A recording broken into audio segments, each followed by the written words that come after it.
Good morning. So I was thinking again about my complaint video about like, so what would you like, and what would I like life to be like? I'd like if everyone got a chance to just do the things that they wanted to do. And there is the thing, it's like, well, no one wants to dig ditches or something like that, which is not true, because I had a friend named Jesse once that was just so enamored with the big earth moving equipment, stuff like that. Like, so like, and there historically has been jobs that no one wanted to do, and eventually there was another way to do that job, and there'd be even more pressure to figure out what that way is if no one wanted to do that thing. You know, like if no one wants to do that thing, you really have to ask yourself, how important is that thing? And if it's really, really important, you know, if like the idea that there's oil in the bottom of the oceans and the only way to get it was to send a diver down there with a shovel and a bucket, and eventually people are like, you know what, like, I don't want to dive down there with a shovel and a bucket anymore. And then like someone's like, well, the only option is to build like a massive oil rig, you know, like it'd be something like that. And if someone had to build a massive oil rig and no one wanted to, then you'd have to pay those people so much. They'd be like, well, I could stop doing the thing I want to do, which is learn to make tapestries, long enough to do that oil rig, if once I'm done, my life has drastically changed for the better. You know, sacrifice a large portion of your life so that a company or whatever could have a big oil rig and suck oil out of the bottom of the ocean. Fair trade, it seems to me. But anyway, like, just imagine, like, there's been times in my life where I've had some free time because I wasn't working.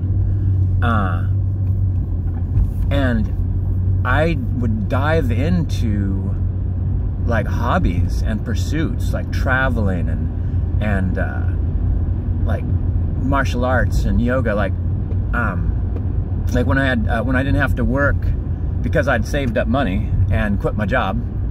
I did more travel for competitions. That was the one and only time I've been to Reno, actually, was to do a martial arts competition, and it was fantastic. Like, just like, so imagine like just kind of mapping out your life, like for the next 6 months, or until I just want to stop. I'm gonna do yoga, and like, not just like go to yoga class like, you know, 4 times a week or something like that, but like dive into yoga, like the history of yoga, the different kinds of yoga, doing those different kinds of yoga, taking not only the classes but the seminars on, you know, meditation, and learning about the physiognomy, or what's the word, like just like getting a more thorough understanding of the body and how it functions and how it's connected, and what's where and why, that kind of thing. Physiology. Anyway, and then the other thing too is like, when I was in yoga, there are people were traveling to, like, we're traveling to this country to learn from this person about this thing, and it's going to be like 7 days of classes from 7 in the morning till 8 o'clock at night and stuff like that, like just deep immersion, instructor classes and things like that. And then 6 months after that, man, whoa, wow, just think what you would be like, just think what your body would be like. You'd be feeling good. And then what's next? Like, I had a girlfriend that had a daughter that was in a violin class, and she had just got her violin and had like, Mary had a little lamb out on her thing, and we sat on the couch and took turns trying to play Mary Had a Little Lamb on the violin and laughing. And it was so fun. And it went from like, you know, awkward sounds to, you know, occasionally beautiful sounds. Like you'd get like, just learning, you'd get just like the tiniest hint of how beautiful you can make a violin sound. You know, a beginner's violin that you would like let a child take home. Where's the skunk? Let's drive around the skunk. All right. And like, as you got into that, as you got into the swing of that kind of thing, like, so I could think of like, I could just keep thinking of things, because I've been thinking of adventures a lot lately. Like, you know, how great would it be to do the Pacific Crest Trail? You know, something where it's like 4 or 5 months of activity, but think of the activity that would lead up to that, like the training to hike from one part of the country to another, you know, over a season, you know, like trying to make it from like Mexico to Canada before like where all the passes are open, and you know the storms might force you to do this, that, or the other thing, and amazing. You know, and like the 6 month thing is just kind of arbitrary, but like because in my mind it's just like chapter after chapter after chapter, like the idea of like I want to learn how to sail, and then different kinds of boats, and team sailing, and speed sailing, and distance sailing.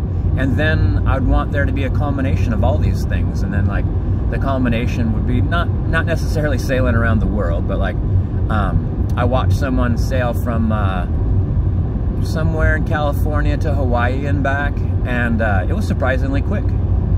But something like that, like, you know, sailing to Alaska and back, or sailing to Japan. Can you imagine sailing, coming in at nighttime into a Japanese harbor, and seeing all the lights and the sounds, and for the first time? God, it would like be something you'd never ever ever forget.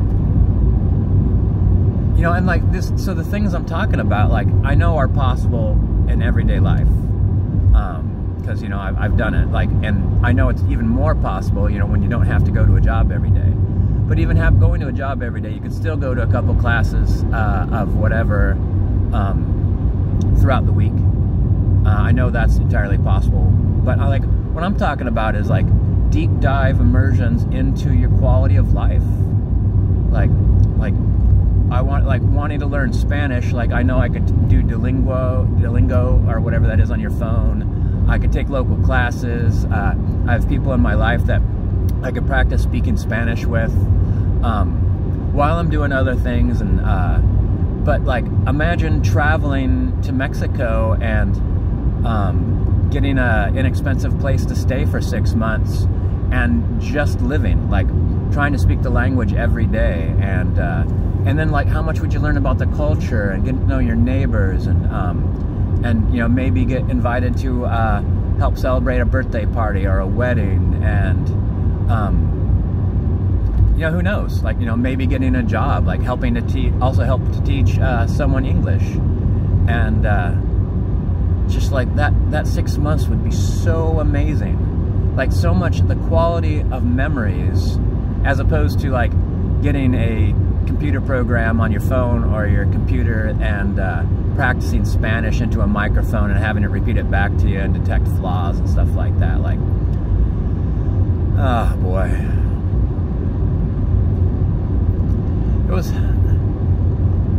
I saw this guy like really late in life get involved in basically just running, and someone says you should try like an Ironman or something like that, or some sort of marathon, and he's like, okay, and his idea was just like, well, like if I could just finish.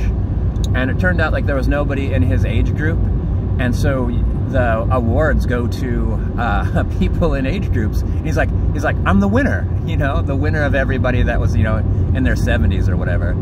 And he got addicted, and like, you know, running into his late 90s, and loving it, like, and like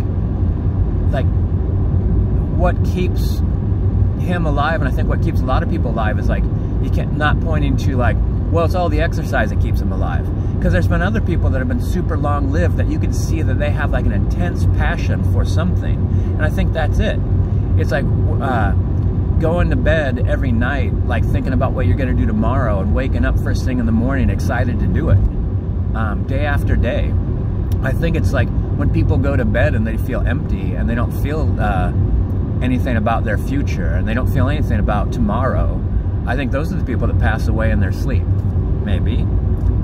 I just think that, like, for a lot of people, what keeps them going is passion. There was a guy that he got sick. I can't remember what he was sick with, but the doctor said that you've got like 6 months.